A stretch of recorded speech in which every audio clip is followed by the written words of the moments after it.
This is a special podcast presentation from 700WLW.com. This is Doc Thompson On Demand. I think the governor stuck it to him. I think Governor Kasich got Willie yesterday. It was a powerful interview. If you haven't heard it, go to 700WLW.com and listen to it. About 9:40 this morning, I'm going to play some excerpts from it. Well, I give you the option to listen to it in its entirety online. That way, you know I'm not trying to just pick out the little gems that I wanted you to hear. But I will pick out some of them, and we'll discuss some of the things they were discussing, like SB5, but in particular, the casino situation. We'll do that about 9:40. I don't know if you heard it, but I think the governor got him. It's really interesting, though, to hear somebody. I'm just not used to hearing that from politicians or elected servants.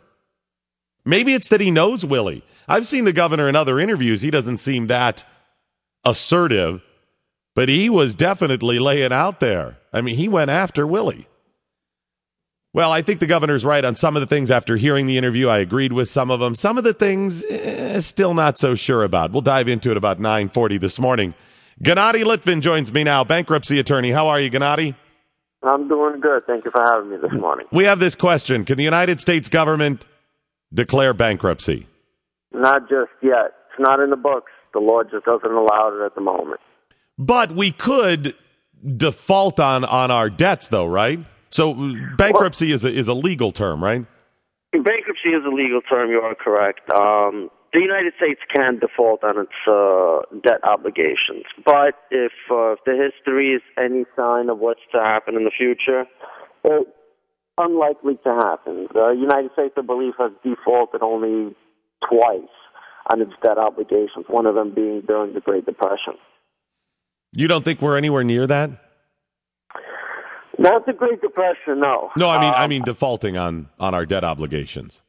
Well, there's going to be a vote soon to increase the debt ceiling. I believe that unless that debt ceiling is increased, there might be a path towards there. However, if that debt ceiling is increased, we will be able to get some more money and pay off our debt obligations, which, once again, puts us into that circular kind of movement of borrowing money to pay money. Well, we've got two possibilities then if we were to ever default on those obligations that we have committed to. Number one, if they don't raise the debt ceiling, they're legally not going to be able to take on any more debt. Would that lead to them defaulting on the previous ones or no? It's kind of similar to a personal situation, I want to say. If a person's credit line is maxed out, nobody's going to lend them money. It's very similar with the situation that the government is going through right now.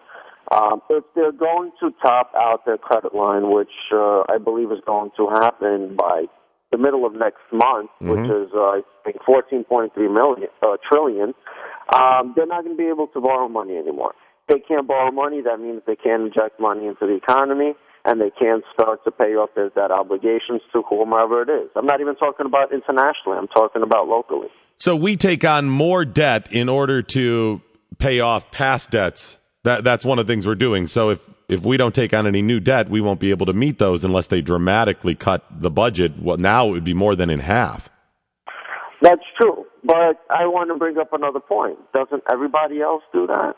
Which one of us is out of debt throughout most of our lives? Most of our lives are spent paying off debt, whether it be student loans, mortgages, car leases, finances. So we're always borrowing money to pay somebody off. The United States just needs to cut some spending in order to balance out the scales a little bit. Yeah, but we're as the federal government goes, they're borrowing money to pay off things that they've borrowed on before. This would be like me taking out the second, third, fourth, fifth, whatever mortgage on my house. Correct, but you know what? You're putting it back. If you're taking out that much money out of your mortgage, out of your house, that means your house has equity in it. And that's kind of the same thing as the United States. The United States has assets. It's got a lot of income generated. I mean, our debt for the GDP is almost the lowest in the whole world.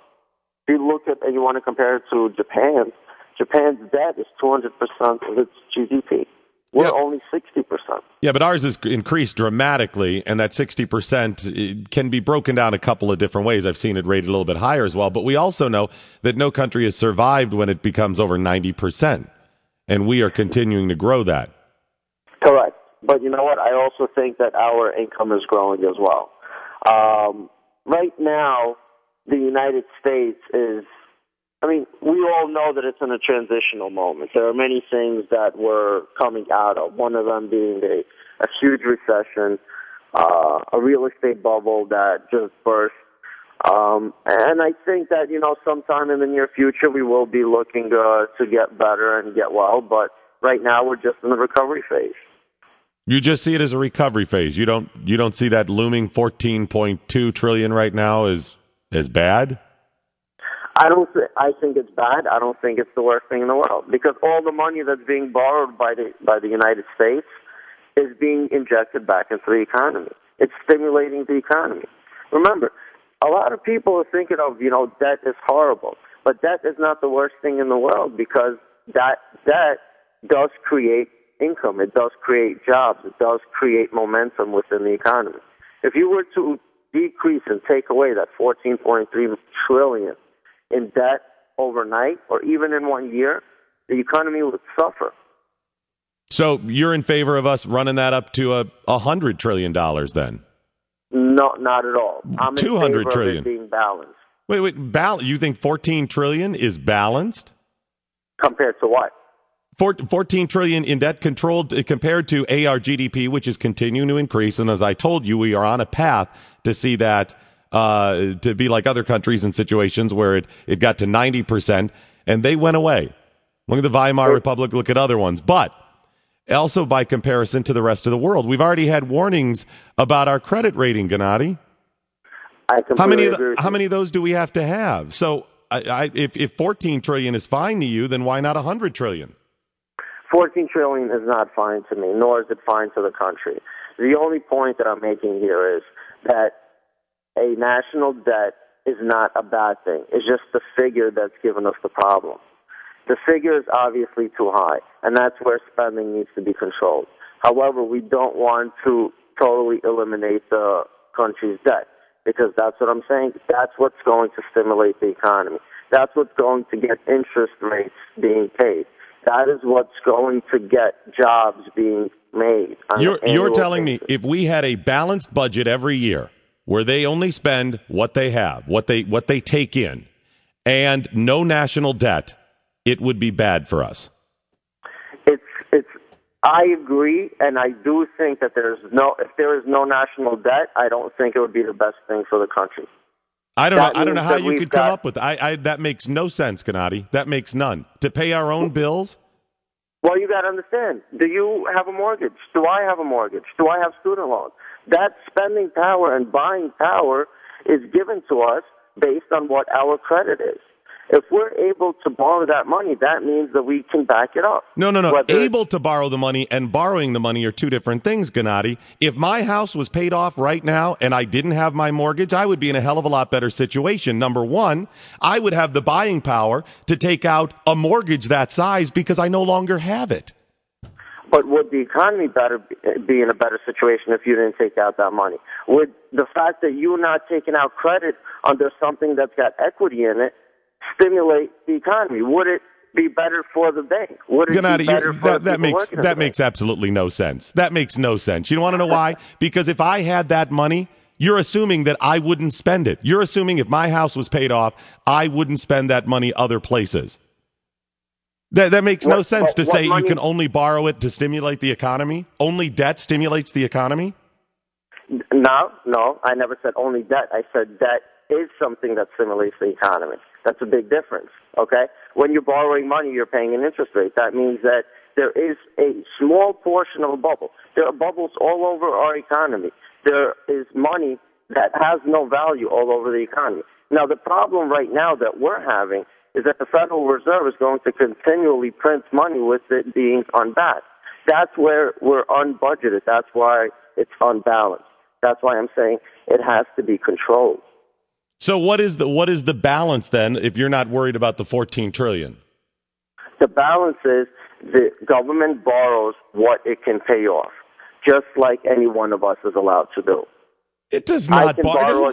No, it's only rated by Moody's and other people who are willing to give them the money. And as we've heard, people are starting to get dicey about giving us future money. That's the point. So we are nearing something that is very scary. Of course. But that's what I'm saying. That's where the balance needs to come in. Change the system where we can borrow only what we can afford to pay back, not what Moody or some other financial institution recommends. So how would we determine then? So how do we change the system to what? What would the system be? If I knew that, I'd be an aide of the Obama administration. I'd be a very wealthy man. You say change the system so we can only borrow what we can afford. Absolutely. But you don't know what that system is. Up by something. But you don't know what that system is. Well, I can't. I don't know. If I knew it, like I said, I have the solution. I don't know if you know this, but most of the world, in fact, my mortgage, yours, and everybody else's, is based on what we can afford, and that is based on what people will give us, the risk that people are willing to take. That's the whole thing. The value. That what we're talking about? Yes, the value of a house. When somebody goes out and says your house is appraised for $100,000 or $10,000, Gennady, that is based on what the market will bear. That is the foundation of the entire system. So you're saying to me that doesn't work? Where Moody's? I'm saying that is the exact system that works, and that's what I'm saying when I mean the system needs to be changed, where the United States needs to be allowed to borrow only what it can afford to pay back. And we're not. That's what we're talking about. We're not doing that now. Moody's says, okay, here's your credit rating. Moody's and other organizations. Here's what we're willing to give you. What we're willing to, basically the credit rating. Here's what other countries are willing to give us. That's based on their perception and the risk they're willing to take. So but that's Moody's perception. My opinion is that the fact of the matter is right now the Federal Reserve is printing out more money at an interest rate for the U.S. to pay back, and we're borrowing money to pay back money that we borrowed from the Federal Reserve previously. So that means we're printing blank money with nothing backing it up, meaning that it's not money that the United States can actually afford to pay back. That's where the system is faulted. And that's what I'm talking about. That's what I mean. We should only be allowed to borrow if we're given the evaluation that we're allowed and we are able to pay it back. All right, it's Gennady Litvin, bankruptcy attorney. I have a link to your information on my blog at 700WLW.com. Thank you, sir.